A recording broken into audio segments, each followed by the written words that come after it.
Hi, this is Vicki from Pebble Arts. Today I'm going to walk you through some steps on how to make a book at home. Book arts is something that I think is really fun and has always kind of held a special place in my heart of things that I've made, but also things I see other people do. We just don't do it a lot at the Art Center, and maybe one day we'll get that changed. But what I mean by book arts, I have some examples, and I'm on slouching down because I'm going to try not to move the camera. But I'll keep talking to you and show you what we're doing. So you're just not going to see my face after this probably. But some examples of book arts. There's different ways to make books. This one was mostly some sewing and folding. This was a pop-up book. So there's some fun things going on with that. That's not what we're going to make today, but I just kind of want to give you an example of some of the things you can do. They're mixed media books, so this is a metal and leather cover. Just a blank book here for kind of journaling or doodling or, whatever. Again, another metal and paper book. Using a lot of different types of paper and the very specific kind of stitching to hold all that together.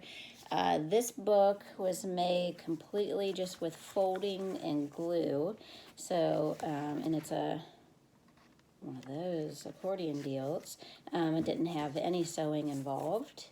Let's see. Oh, one of my favorites. This is a recent new one. Books can be super simple. This is just used with a hole punch and some yarn tying it off, but this is just a fun book that was actually made at school from one of my daughters. It had a really great storyline too. This book was made by my oldest daughter, kind of collaboratively. I think she was probably 4 or 5 years old. It's a book about the solar system. It's all stitched in. Actually, this stitching on this one is the one we're going to be doing today, but we're not going to be using cardboard and stuff. So her solar system book was pretty fun here too. So this is something you can do with kids too, and it's a great way to keep things that they've been making. Again, another, they all shapes and sizes, the way things come together. This one also included some printmaking and then also some ink transfer styles. And this one was made out of X-ray plastic, I guess. I don't know what X-ray material is made of, but the cover is made out of that X-ray stuff. The interior is all just a specialty paper that I can't remember the name of, and some old typewriter was used in some of that as well. So anyways, it's loads of fun to explore some materials, see what you can do. The one we're going to do today is just I'm going to try to keep it simple so that it's stuff that you can do at home with whatever you might have around. So the cover of this book, this was construction paper and paint, and it actually was just a painting technique, I think done with some tempera paint and forks. That was a sheet that one of my kids had made at some point, and I just kept around because I like having these papers around. And then I just use regular copy paper. So we're going to keep it simple stitching. I think you can do this at home, and then it could be really cool if you make something like this and then use it kind of as a journal of what your stay-at-home experience has been and is going to be over the next month anyways. So what you'll need, and I'm going to show you some stuff you probably don't have, but we can improvise. What you certainly need, of course, is whatever paper you might use for the cover, some copy paper, a ruler. Those are important. You need a pair of scissors, a pencil. You're going to need, this is called a bone folder if you really get into some book arts. This actually just makes you be able to make your creases instead of using your fingers all the time, and also be able to score some of your folds. Is not necessary for today. The biggest thing that it is helpful with too is that if you are making books that you want to keep forever, you want to keep your skin oils off of them, and so this allows you to be able to do that, and it's kind of multifunctional. And then a fettling knife, which you probably don't have either, but for today, you know what, you can use just a kitchen knife if you want. And it's actually not even sharp. What is helpful about it is that it's thin, and you'll see why here in a little bit. We're also going to need some thread. I have buttonhole twist thread. This is, from any fabric store. It's just a thicker thread that's actually used to sew on buttons. You can use embroidery floss. You could use yarn too. There's all kinds of stuff. It's just going to matter what size hole you have and what kind of needle you'll be able to get through the holes. And then, of course, we need a needle. That's hard to see. We need a needle and ideally some wax. Although this stitch is so simple, your thread's probably not going to get tangled. But if you want some wax, you can even just use wax off a candle's fine. I also have an awl. Mine's pretty bent up. I don't know what the heck happened to it. This is going to punch our holes, but you could also just pre-punch your holes with your needle and maybe do a little wiggling around, and we'll get to that as well. And then I have two of these bulldog clips, these binder clips, and they're going to keep things in place when we do our stitching. But if you don't have this, I mean, you could use a chip clip, you could use paper clips, clothespins, whatever's just going to help keep things still. So what we're going to do first is our interior pages. And let's see, I got to move all my stuff over here. The way that I'm going to do my interior pages, you also want to decide how many pages you want. And so if I want, this is a fold in half sort of thing. So if I want 10 pages, I'm going to need 5 sheets. But that would be in half. But I'm going to start, I'm just going to pull out, just for being quick and efficient here, I'm just going to pull out 3 sheets of regular computer copy paper. And I start by, I'm going to fold them in half. And so we don't have to measure. I mean, if you're good at folding stuff in half, you just make sure you line up all your edges and that they're lined up everywhere. This is where you would use this tool to smooth out your edges. Ooh, look at that. So that's one way we can do that. Just use your hands for today is cool too. You can do multiple at a time if you want, but you don't want to do too many. And there's a reason why. So I got 2 sheets here and a sheet here. And then this is where this fettling knife is going to come into play, or whatever thin edge surface that you might have. Sometimes people have like those really thin steel rulers, and that can work too. But I'm going to use this. What is good about it is to put it on the edge of your table. So I'm not going to do that because you won't be able to see it, but basically this is what I'm doing. I have my folded edge, and I'm sticking the knife down here so that it's lined up with my fold, and I'm going to hold my paper still, and I'm just kind of gently going along that fold line, and you can see that's cutting the paper nice in half. Now, why do that than scissors? Scissors, you can get wonky, not follow your line. This ensures that actually you had a nice straight line that was even with your fold. So I'm going to go ahead and do that to my other 2 sheets as well. Okay, so now I got all my papers that are cut in half. And so you'll notice that edge that I used with the knife, I don't know if you can see this, it's just a little bit, we'll say fuzzy. But that's called my deckled edge. And so if you start getting into specialty papers, those papers can have more of a deckled edge or less. This is a paper that's made out of really finely pulped material when the paper was made, so that deckel's not super prominent. I'm looking over here to see if one of my others might have a really strong deckled edge. I won't bother looking into that more. But anyway, so right now we have half sheets of copy paper. So this is what, 5.5 by 8.5. That ultimately is going to make our book. That's this size, right? So my next step is to go back to that cover paper that I have. Now, I went ahead before I got on here, and I already know, let me make sure I did, yeah.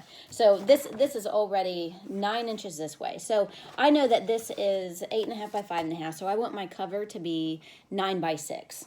That's going to be able to when I sew my book together that the cover has a little bit of an overhang here and isn't the exact same size. So that way you see how it covers over the paper when you're looking at it. So that's our goal, was just go a little bigger. So I go a 1/2 inch overall. So I'm already 8.5 inches this way. And I need to do my 6 inches this way. So if I'm going to do this correctly, the way that I will go about it is I'm going to take my ruler and I'm going to line it up on this edge. And I'm going to, I can, with my pencil, make just a little mark right at my 6 inches. And then I'm going to come down a little bit further, measure off my edge, and again, make a little mark right at my 6 inches. Then I'm going to take my ruler, and I'm going to line up both those points so that I know that I'm making a nice straight line that's parallel to this edge. So it's important that we have nice parallel edges. Let's see, so I got that there. So this is where I'm going to come in with my bone folder too. I'm going to score this to be able to make that fold. So if you don't have something like this, you could use probably the tip of, if you're using a butter knife to cut your paper, you could use the tip of that. We don't want it to be sharp. See how this is a blunt edge? And it's just because it's scoring that paper. So I'm going to hold my ruler firmly and just make that scored edge. I might even do it twice depending on how thick a paper that I'm using for my cover. This is just construction paper, so it's actually pretty thin. So 1 pass was probably enough. You just saw that I just did 3 more for sampling. So I don't know if you can see it or not. Oh yeah, you can. There's this little edge. See that line right there? So that's where the gloss of the paper looks different now because it's scored. So what I can do now is when I come back to fold this up, you'll see just how perfectly it just wants to fold right on that line that I just made. That's really cool. So then I'm going to smooth that out. I know you don't have that, so we'll just use our fingers. And I'm really going to make that nice and crisp. And then come in, oh, got that backwards, with my pedaling knife. And cut this one. Okay, so now I got my cover right here. Set that to the side, and I've got my papers over here ready to go. I'm going to go ahead and fold this in half too. So again, like if you really needed to be some exact science with some stuff, you could do your measuring, measure right in half and do your line. I feel pretty confident in my half folding abilities, so I'm just kind of going to eyeball this and fold it in half that way. A little paint on that edge, so I'm going to use this to really smooth that out for myself. Okay, so now I folded it in half, so you can see I have my book cover, I have my pages. My pages now need to be folded in half. So we do want to fold these in half as one folio, as one piece. And the reason being, if I were to fold them in half individually and stack them up, you can see when you start folding stuff in half, like it's got to compete with the thickness of all the pages. So you start to get that, right? Which is okay. I mean, we're not going to avoid that completely. So if you go ahead and fold it in half when they're together, then you can kind of control the consistency of that and the visual. Again, because this is a small book and I'm making it out of copy paper, I am doing this just by feel, folding in half. But I could measure and score if I wanted to, but we're just going to go this way. I'm going to hold it really tightly on this edge right here, and then I'm going to work out this way towards the middle to get that crease, and then off to the side. And I just want to kind of get it in place, and then I can come in and smooth this out again. So I have my interior folio of my book, and now I have my cover, and I can just kind of line that up and see how that's going to look. Look good. So if I have that edge together, I'm going to open up the center of my folio. Now we're going to sew this together, and we want our edges to all match. So ideally you should have a 1/4 inch exposed on every side here, and we can measure that if you get the right side of the ruler. We can measure that if you want to make sure that you're completely even. So I'm looking good there. If you feel good about your intuitiveness and your eyeballs, you can just kind of go that way. But once I have that lined up where I want it, this is where these clips come into play. And I'm going to hold it tightly and use my clip on one end here and just come in and clip this down. Now, if I was using nicer paper that I wanted to protect, I would have like, I don't have any around me, but like little pieces of cardboard or something, or mat board that I would put underneath these clips so that it didn't imprint on my paper. That's a way to protect it. But again, we're just making just quick little books for fun today, so we're not gonna get too worried about all those little details. But now you can see this is holding everything in place exactly where it needs to be so that I can sew. Now for sewing, it's super simple stitch and you just need to follow along, but I am going to mark where my holes need to go.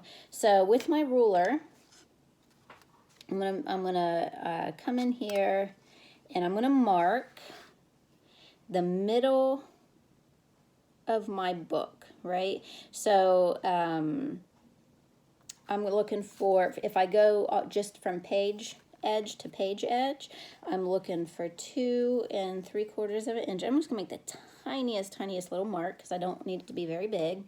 And then I'm gonna come in, say a 1/2 inch on each side of the paper and make a mark. So I should have 3 dots.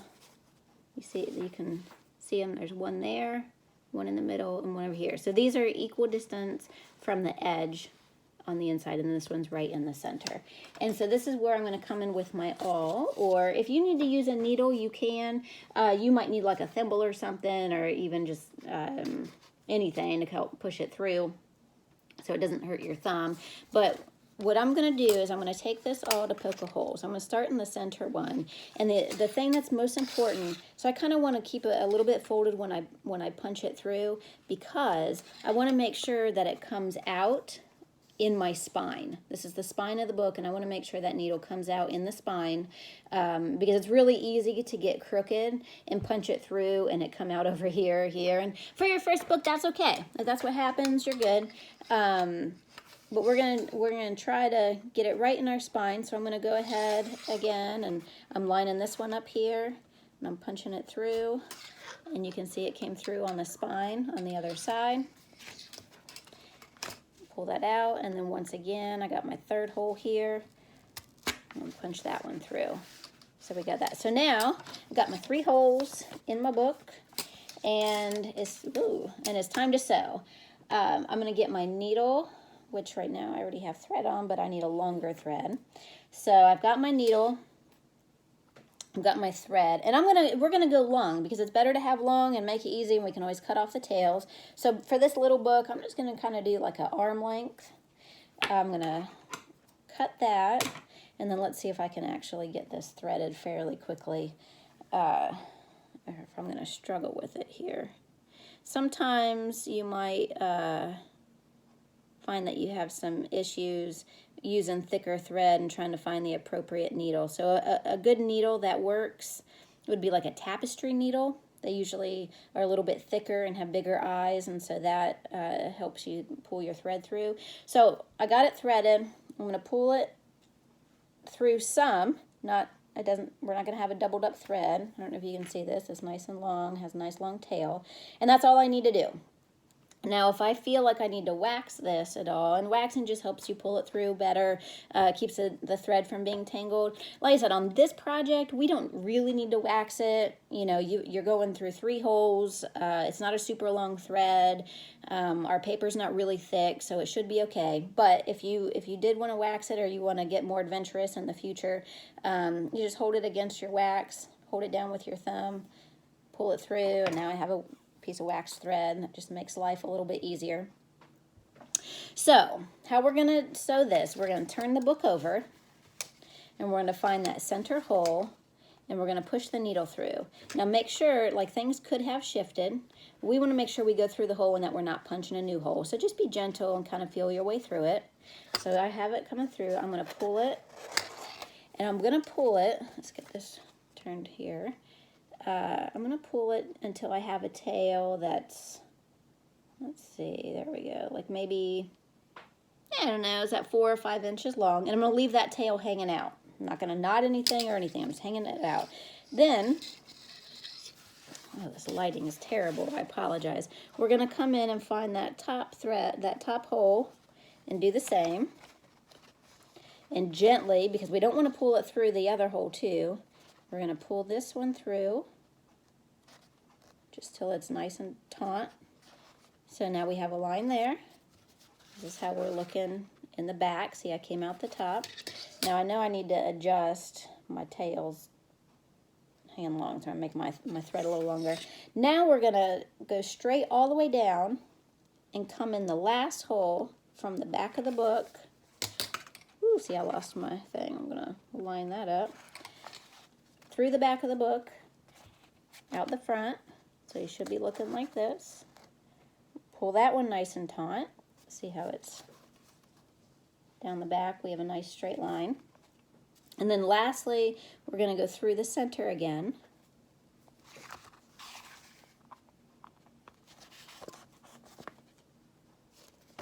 We're coming out the back. Now from here, I have, you can see the threads all came together. So I have a nice straight line and I have my tails coming out the center. So in the center, this is where now I can just do, for here I can just do a simple knot, you know, kind of almost like crossing over, coming through, pulling down. Now depending on how big of a hole you made, you may need to double knot here. Depending on the size of your hole and the size of your thread. You just need that knot. I'm just going to go for a triple. I have a feeling my kids are going to use this and they could be a little rough on things. So I just need to make that knot big enough that it's not going to slide through the hole that I made. So now it's all sewn together. Let's see where the best light for seeing these tails. Now having these tails is nice. It's part of the like handmade portion. So I'm just going to snip them. I don't know, I got maybe 1.5 inches, 2 inches of tail now.